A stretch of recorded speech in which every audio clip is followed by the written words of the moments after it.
Hi,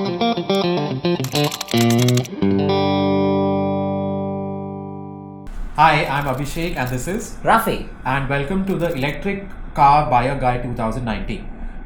We made a similar video for electric two-wheelers and we got a lot of positive feedback for that. So we decided that encouraged us to make another video for electric cars instead.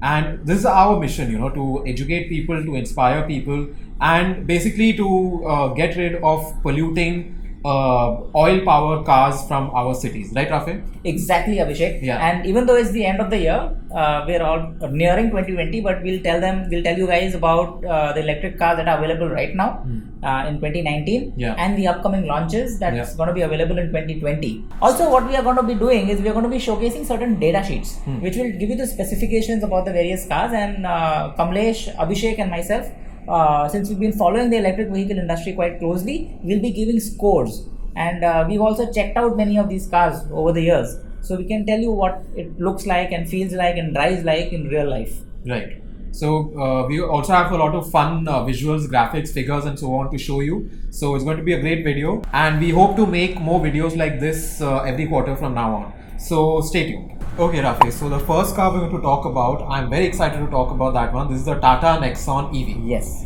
Okay, so we drove the Tata Tigor. I did a test drive last year. We did a video on it, and I guess it was a bit underwhelming. The range was low. It was 140 kilometers, so it seemed like it was.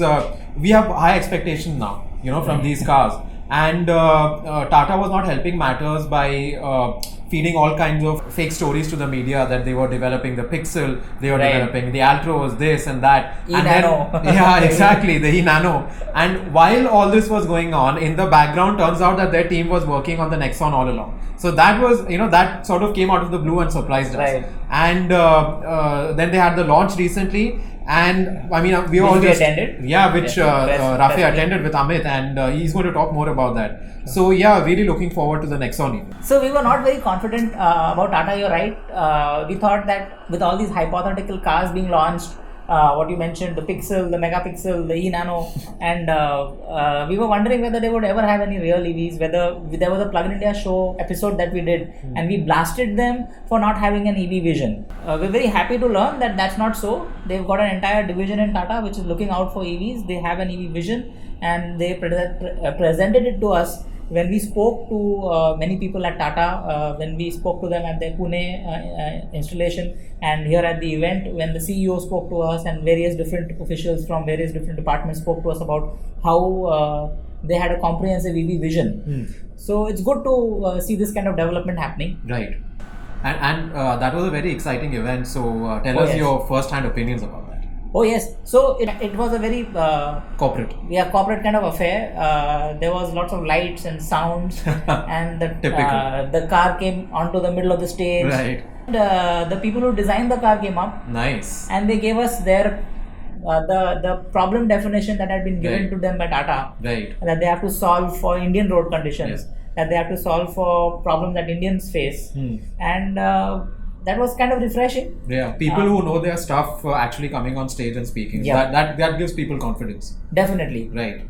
So And, what else did you observe over there? Well, all that drama was definitely there. We also observed that the media was strangely quiet. They didn't have many relevant questions to ask them because because we spoke to a couple of the media journalists over there and they said we are very new to electric vehicles. So Tata did mention that they wanted to get on to the awareness aspect of this as well, because they're also acutely aware that people don't know at all the virtues and the values of what an electric vehicle is all about. Right. So that was an interesting take, something different from what the other companies are doing, where they're just trying to push product. Here they are also trying to invest some time, energy, effort into awareness. Okay, sounds like it was an interesting event. Yep. Let's talk a little bit about the specs of the car. So one thing that stands out about the vehicle is the range, 300 kilometers. 300 kilometers, yeah. And that's very heartening to see because the industry seems to have finally moved on from low range EVs. Because I have an E2O 120 kilometers, you have an E2O 120 kilometers, 100 kilometers, that's right. Mahindra eVerito, all these vehicles this offer low range, and now finally we have real cars like the Kona, MG Hector, so on, that offer 200 plus kilometers range. Exactly. But it should be clarified that I don't think that the car will actually give full 300 kilometers. Real world, based on what we've observed and based on what we know, I think it would give a range of about 250 kilometers or so in the city and about 210-ish on the highway. On the highway at higher speeds, yeah. Yeah. So overall, Abhishek, I think liquid cooling in electric car batteries is really good news. They need to be at a constant temperature, 24 to 32 band, depending on the chemistry. Right. And liquid cooling will make this a lot more efficient, prevent degradation as well. So as far as the E2O is concerned, it's got LFP battery chemistry, which is much more tolerant to higher temperatures. And we've seen people using these batteries for more than 7 years, for more than 1 lakh kilometers, and it's been good.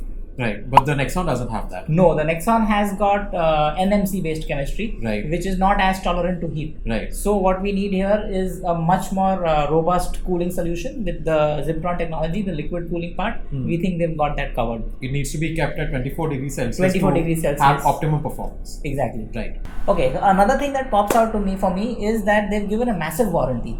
No other electric car manufacturer has done this. 8 years or 160,000 kilometers. And that is just fantastic to me, because it that seems to indicate that the company expects you to drive that much and to actually own the car for that long. Exactly. So that shows a great deal of confidence in the Nexon. Right. On stage, they said it's a lifetime car. Right. I mean, the batteries will last you for the life of the car. When I questioned them about the degradation, they said, don't worry, the degradation can be controlled. And it will last you for the life of the car. Yeah. So let me ask you a question. So Hyundai also offers this 8-year warranty. Right. If they had not done it, do you think Tata would have done it? No, because none of the others actually did. Right. So I think thank you Hyundai for upping the level and making this happen. Yeah, thank you Hyundai and Tata. Let's talk a bit about the design. Sure. A lot of people said the car resembles the Range Rover. But the thing is, it actually has an official design aesthetic that I think you know a great deal about because you attended the event. So tell us a bit about that. Sure, Abhishek. This is what they call the tri-arrow design feature. Okay. And they've got this new design language that they call the Impact 2.0 design language. And it permeates throughout the car. It's on the exterior, it's on the interiors. Even the staff uses zip drives which have that design on it. Wow. So it's all around. True commitment. Yep. And it seems functional. Right. Like for instance, in the front grille, it lets air through, and they've got a lattice with these three lines which are at 120 degrees to each other. And they've got a double layered lattice which lets air through. And on the seats, you've got the fabric which has that design built into it, which again allows the seat to breathe. And in the rear lights, for instance, you've got that again 3 arrows coming. And you can differentiate between the brake light, the tail light, and the pass indicator and the turn indicator.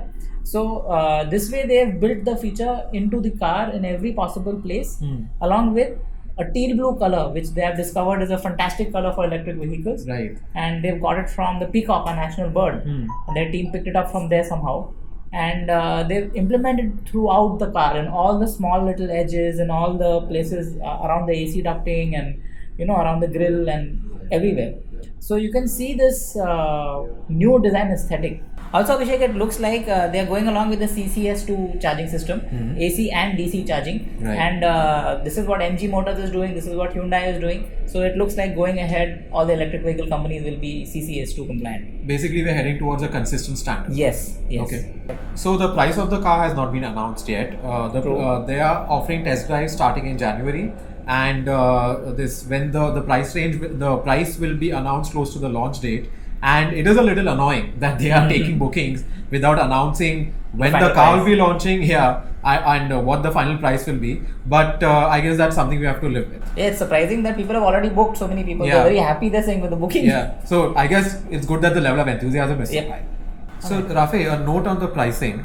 The base version of the ICE Tata Nexon costs 8.48 lakh and the top end version costs 13.19 lakh. And the base version, the petrol version of the Mahindra XUV 300, that starts at 9.27 lakh. Right. And the premium version goes for 14.07 lakhs. Exactly, and that's quite a difference. The Nexon seems to be 5 or 6 lakhs more expensive than the higher end variants of the diesel and petrol versions. Exactly. But we do believe that you can pay that much of a premium and still make a profit. Because Plug-in India had this article on the website where we blogged about it, that the sheer amount of savings that you make by not utilizing petrol not considering the fact that you don't go to a service station, less maintenance and trouble-free and easier lifestyle and better to drive. All of that apart, if you just look at the money. So, say you're driving 15,000 kilometers in a year. Within 5 years, you'll make 5 or 6 lakh rupees back just by the sheer savings on petrol alone or diesel alone. Right. So the ball is entirely in Tata's court now. We hope that they will decide to price the car reasonably. Let's see. Exactly, and not just go by status and standards kind of thing. Exactly. Let's see how it pans out. Okay, so very quickly, what I like about the car is the 8-year warranty and also the range. Both of them are very nice. What I don't like about the car, now here's the thing, I'm a small car guy and I really don't think we need more SUVs cluttering our congested, horribly polluted, bad roads in bad condition. So I would much prefer a smaller car with the same range or almost the same range. And also, obviously, the high price that comes with an SUV. I would have preferred a sub 10 lakh car that is also compact. Wow, Tata Motors have surprised me with the smoke screens that they've been throwing in the media while working on the real deal this time. Now, when I bought the E2 in 2013, the decision was easy. The eVerito electric car company had a pedigree of creating electric cars for 10 plus years, so I could trust them completely. With the Nexon being the first car under the Ziptron platform, can Tata Motors provide quick service and turnaround times in case of issues in the drivetrain, cells, electronic components, etc. Having met the R&D team, I think they can offer good service. The rest is dependent on training provided to local teams. I'm impressed by the connectivity features. I'm still not sure if the car will be truly connected. Will Tata improve the drivetrain with updates, and will the Ziptron platform get better as the car ages? I need to know about this.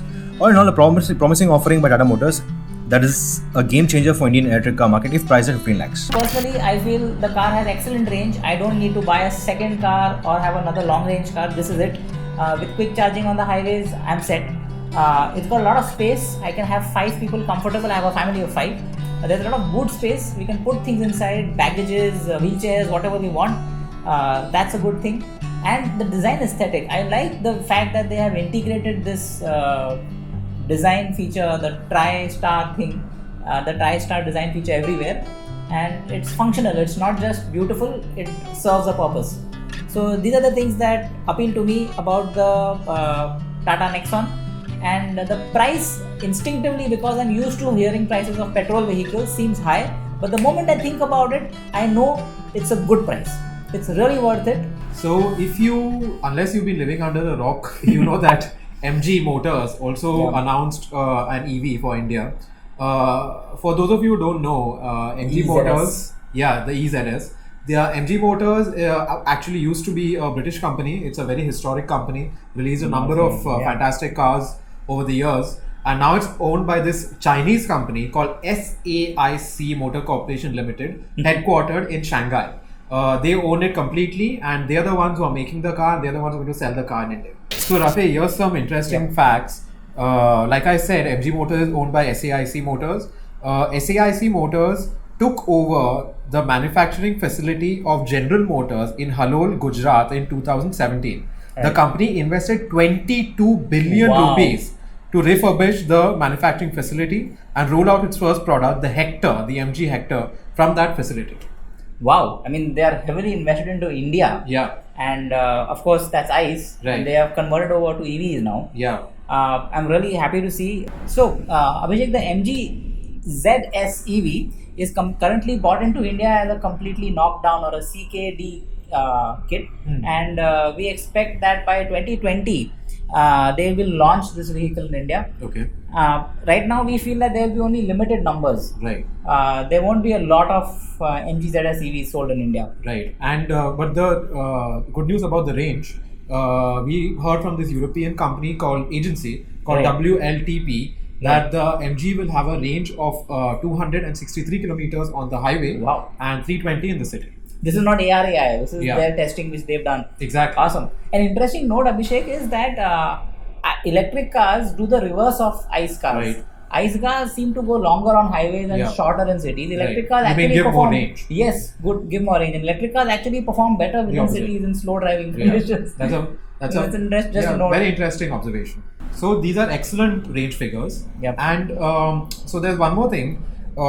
If you look at the performance of the car, the MG offers 353 Newton meters of torque, and which is comparable to the torque offered by the Kona. Right. And the motor delivers peak power of 104 kilowatts. So Wow. compare that to our E2O, Right. which has a 19 kilowatt rated motor. Compared to the E2O, and I think compared to even Crazy. the ICE cars, the MG EV will give you a great deal of performance. You won't have to worry about that at all. Abhishek, what the hell is horsepower? I mean, people still talk about these ancient archaic units. Yeah. We moved on to the MKS and the SI system now. Yeah. And some people still hold on to the old Yeah. measurement units. Yeah. As far as I'm concerned, horsepower should have gone out with horses. So that's all I have to say on the Makes sense. subject. That makes sense, guys. So let's all move ahead From with horsepower. kilowatts. Yep. So the MG Motors electric SUV will offer good range, great power, and what else? Will it have fast charging? I remember there was a time when Mahindra offered its entry-level variants with only AC charging, which is slow charging, and only the higher-level variants had fast charging ports. Yeah, so that is one of the many bizarre decisions that Mahindra has taken with regard to EVs over the years. There is no EV in the world that does, EV company in the world that does that. All EVs have AC charging and DC charging offered side by side, and so will MG. So will MG have it. So here are a couple of data points. Sure. MG EV will support both AC and DC charging. They will use the CCS connector. So that is the combined charging system connector. It's a type 2 connector. Right. It has two DC contacts to allow high power DC fast charging. For home charging, they also offer a 7.2 kilowatt AC kit, just like in the Hyundai Kona. Sounds awesome. It seems like they have come to standard now. Yeah, so good job. So Abhishek, what has really impressed me a lot is that this is a really connected car. MG is offering truly connected features like battery and range and status updates, vehicle monitoring, OTA software updates, driver analytics, and a lot more. One comment on the OTA software updates is I want to know if MG will actually offer drivetrain improvements over the air software updates, which will update into the car, not just cosmetics into the app or just the infotainment system. Something that all EV owners expect Exactly. now. So it's and there are lots of examples of these. I'll just share a few with you. Tesla introduced the new OTA software update in Model S and Model X, and Model 3 electric cars that introduced new software called the chill mode, which is designed to tame the throttle response on high performance electric cars for greater efficiency. If you remember all the ludicrous modes videos, people used to get pains in the necks, so they gave you a special chill mode for those drivers who are happy with the slower speed, and that fixed a lot of people's issues. So that's actually drivetrain updates. It changes the way the accelerator behaves. Right. So Ather Energy had an OTA software update that removes or reduces the sound of the motor, Okay. which is awesome. Yeah, it is really, and we are waiting to see what MG can do. And let's hope that these are all things that they have these kinds of things that they actually offer them, and they're not just false promises. Let's see more news as it develops. So MG Motors EZS is butch. It's an SUV. It's a big car. It's not really for me, but it's good for those who want these kind of big cars. It's got amazing amount of power. I'm super happy with the fact that it's got top in class power and acceleration. And the price, however, is a bit high for the amount of range I'm getting. I would expect this to be a bit lower. It's got enough storage space, it's got good design features, and the connectivity is awesome. Yeah, so very quickly, I like the looks of the car. I'm not a big fan of large cars, but I do think that this car looks very nice. And also the range. I travel a great deal between Bombay and Bangalore. So I would like to, if there's any car I'd like to travel, it would be this car. And what I don't like is that it's a lack of community outreach. Not a lot of information has come out about this car. So that is something that I would definitely like to see more in the future. Telematics, connectivity feature, all of those things. First of all, I don't like large SUVs, can't stand them. I prefer small cars, so this is not for me. I'm impressed by the connectivity features. They have gone above and beyond to offer a great connected car. Also, I like the different region modes of the curve system. When I go on highways, I can reduce the region level and increase it in the city. Android Auto, CarPlay integration is perfect. My one big issue is that MG will only sell these cars in a limited number of cities in India. Okay, so let's talk about the Hyundai Kona EV. Sure. Now, the Hyundai was obviously the first company that decided to launch a long-range EV in India, and they came in with, I think, only about 300 units or so. Yes, limited number. Yeah, so they were not really expecting to do well in India, but to their surprise, there was a lot of demand, and they sold out a lot of cars. And they were really surprised by how enthusiastic people were and what the level of demand was. Exactly.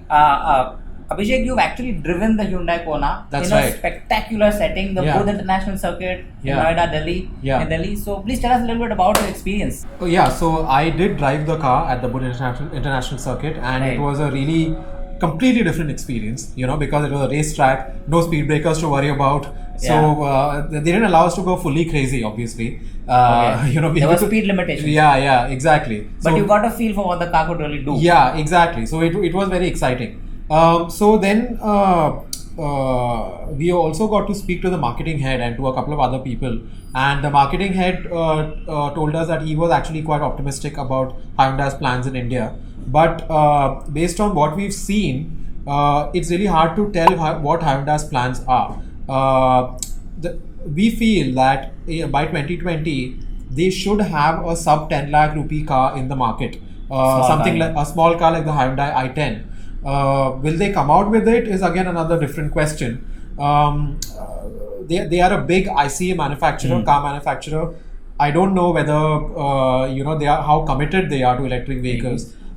In the US, in Europe, people who have ordered the Kona have been waiting for 6 months to a year to get the car. Delivery. So that's Yeah. that's painful. Yeah, that sends out a bad message, right? So I don't know. I mean, if you ask me, I would say that I do not think that they are really all that committed to selling EVs. I think they are just more concerned about selling their polluting petrol. Diesel, They just wanted to send out a diesel feeler to cars. see. So Hyundai is a big ICE vehicle manufacturer.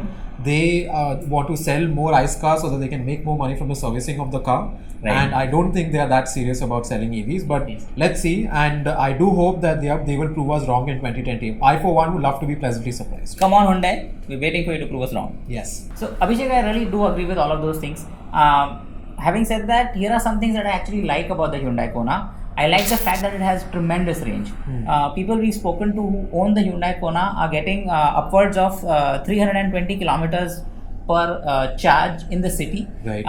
with AC and ventilated seats. That's fantastic. And when they go out onto the highways, the range decreases. It comes down to 280 to 300 kilometers, Okay. which is still a decent range.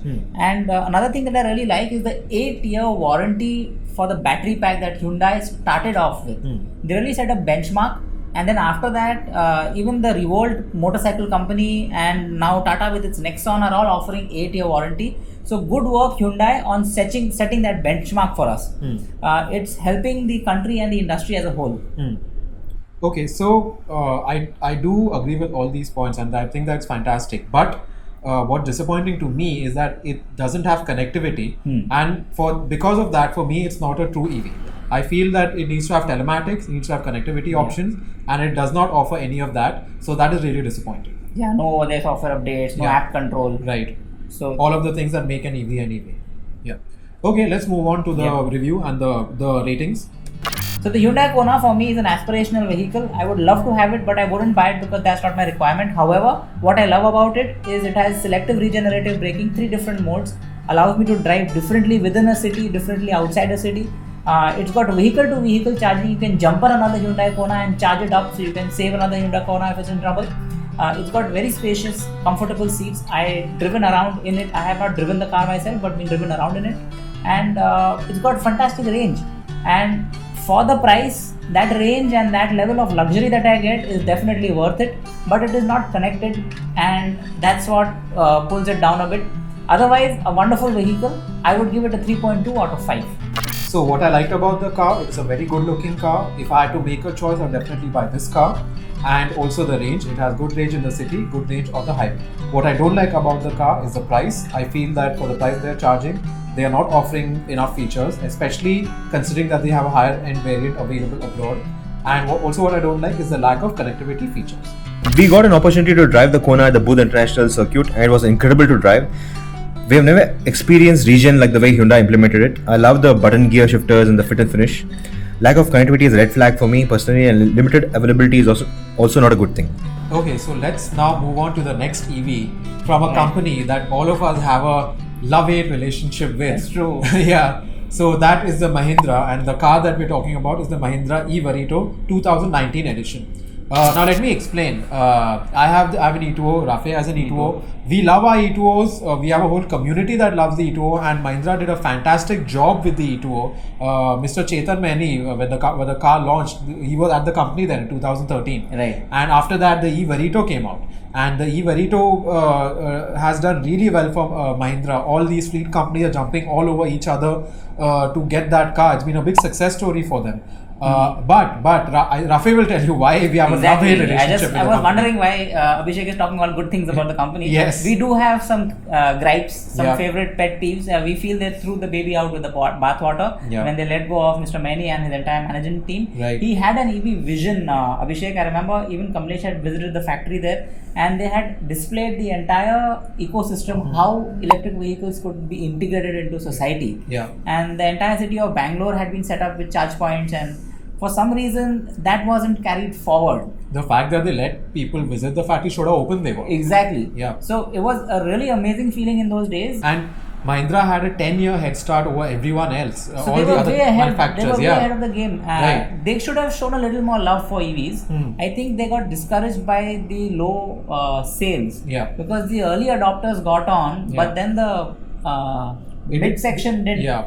Probably because of range anxiety, probably because of lack of charging stations everywhere. All these fears that people have. Right. And that's normal. Yeah. But instead of allaying these fears, they, Right. they decided to just change that track. Yeah. So if By- if we had Mr. Chetan Maini at the helm, They if would they have had not stuck let to him the go, guns. Yeah. they would have had an EV vision, and they would have had things like experience centers all over India. Exactly. You would have had the eVerito much sooner.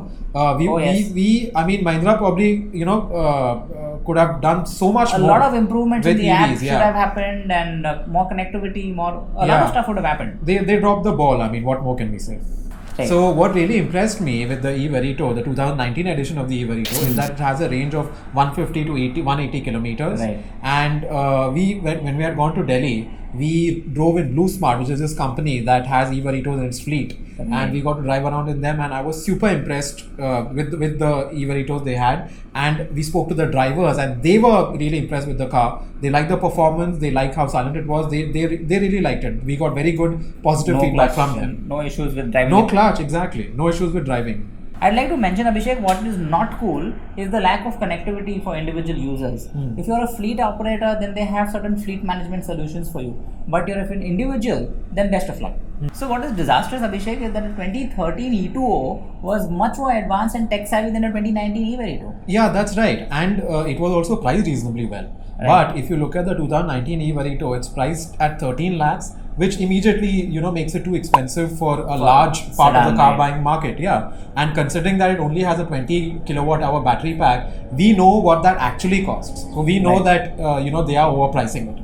And see, that's the problem with these legacy car makers, is that they want to sell ICE cars because they make money from after sale service. Exactly. maintenance and stuff. EVs have no maintenance, no brake foot, no oil changes and stuff like that, and that they don't make them money. So that's why they don't want to sell them. So I mean, this is a problem that they Right. definitely need to improve on.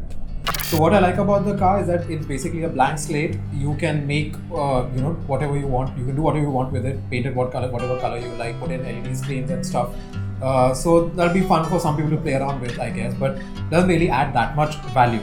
And also it has excellent suspension, which I know because I've driven it multiple times. What I don't like about the car is, of course, again, the lack of connectivity features. And given the price of the car, you can see how this is becoming a problem. It seems that all these companies do not think that Indian EV buyers value connectivity in their EVs. The 2019 Mahindra eVerito is a decent electric car. The fleet companies are getting reliable numbers in terms of range and performance. But that is what this car is meant to be. It's a fleet car or a chauffeur-driven car. For an individual, business rating is for the car is too pricey, 13 lakhs, and with no connectivity features, I would not recommend it. The Mahindra eVerito 2019 edition, I drove in an earlier version of this car and it was really comfortable. I find that this is a great family car, it's a good chauffeur-driven car, it's a good car for fleets. Personally, would I buy it? If I didn't have an option, I would. Personally, I would go in for a little bit more sportier. However, having said that, this car doesn't have that much of a range, and for the price, it's really expensive. It doesn't offer as much comfort either. It has great boot space, but that I wouldn't pay so much money for.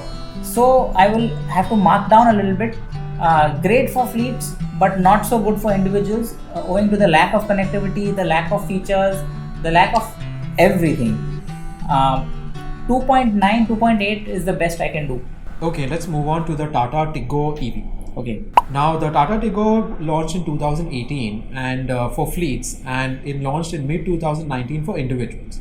Now, the problem with the fleet version was that even though it had a stated range of 140 kilometers, it actually gave a range of only 95 kilometers. So it received a great deal of negative feedback because of that. To Tata's credit, they acted very quickly on that feedback, and they came out with an upgraded version in 2019 that had a stated range of 200 kilometers and gave a real world range of about 140 to 160 kilometers. So that's a good improvement, and it's always the case that stated ranges are more than what you get in the real world. Right. Amit, Kamlesh and Farah had a chance to drive the Tigor EV in Pune recently, and they say that this car is going to be fantastic for fleet owners. And it's a chauffeur's great car. Chauffeur's car, yeah. Right. So Abhishek, I feel that the Tigor is the prettiest electric car available in India. What do you have to say about that? Yeah, it is a good looking car. When we test drove it, my driver definitely liked it. He found it to be quite good looking. I personally prefer the Mahindra eVerito's looks, which is, I know, a controversial opinion, but I like that it's a blank slate. You can do whatever you want with it.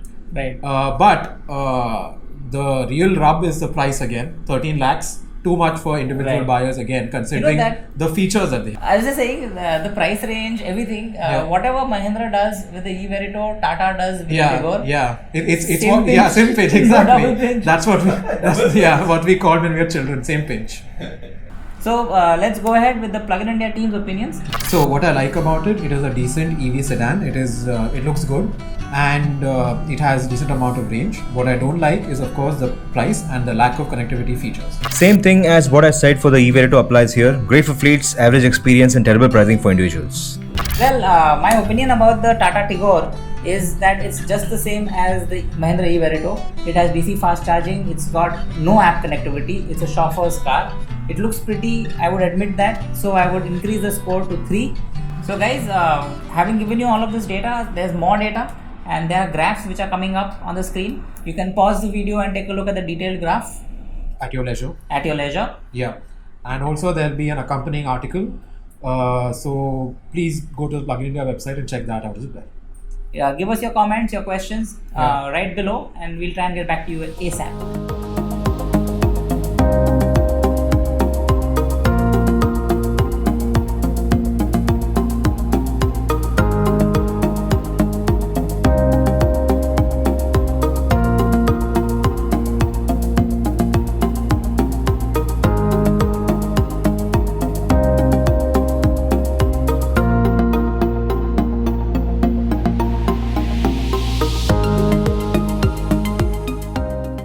Alright, so Abhishek, we've talked about all these cars. What do you think is coming up in 2020? Okay, so we know that the Tata Nexon EV is coming very soon. Besides that, what we know for sure is that the Strom EV is coming.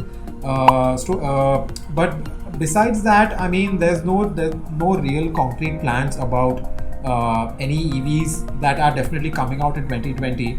I feel that these ICE car manufacturers are all holding back. So what do you think about that? I agree. They've got a lot invested, and they want to keep things going as they are. There is a lot of lethargy, and to actually have true disruptive innovation in the market will require some shake-up. Okay, Rafe, I do feel that real disruption is needed in India. The way Tesla came seemingly out of nowhere and disrupted the EV market in the US. And we haven't had that kind of disruption happen in India just yet. Exactly, no big investment has happened by a brand new company which has no legacy. Right. We do have the likes of Kia, which wants to get their Soul EV into the market, and there's Nissan, which has a very famous, which are very popular Leaf, and the Renault with its Zoe. Yeah. And these are ready product, but they're not entering the Indian market. Right. And they're just waiting for charge infrastructure to develop. That's what we've heard. Mahindra is probably not going to sit quietly now that so many of these car companies have come out with their own EVs. And now that Tata especially is coming out with the Nexon, so definitely we'll probably see something from them, like the XUV 300. But as far as Tata is concerned, what do you think, Rafi? What do you see for them We in spoke to 2020? some people at Tata and they said this is just the tip of the iceberg. What they've revealed the technologies at the expo for the Tata Nexon, and we can expect a lot more from them. What exactly they haven't said, so they're keeping that in wraps. But one would love to see different form factors, smaller cars and different types of cars also. Okay, so in 2020, Rafe, I hope to see some sort of positive green legislation where companies are required to have electric vehicles be a part of their fleet. And I know that such legislation will face challenges in court because this is a democracy and the government cannot impose its will on anyone. But I do feel that such legislation is the need of the hour if we have to save our environment. Exactly. I mean, the ICE manufacturers are going to gang up against the government. Well, Abhishek, one more thing I've seen is there are a lot of old cars on Indian roads. Couldn't retrofitting be a good option to get more life out of them? Or Yeah, definitely. In 2020, I hope to see retrofitting become more popular. Not only more retrofitting companies like eTrio, but also subsidies being offered for retrofitting. People who, Indians especially, tend to use their cars for a long time, 10-15 years. So instead of buying a new car, instead of junking the old car, just remove the engine, put in a motor and a battery, run it for another 10 years. That would also reduce carbon footprint, reduce congestion by preventing new cars from appearing on the road, and overall just be better for the environment. Exactly, it's called recycling, upcycling. Exactly. So yeah, that would be another great thing to see in 2020. So we hope you liked our content. Do go and click the like button. Subscribe to us. It really helps us when you do that. And it helps us bring you great content. And of course, if you have any questions, post them below in the comments, shoot us an email, whatever. We'd always love to hear from the community. Thank you so much for watching this video, and we hope to see you again.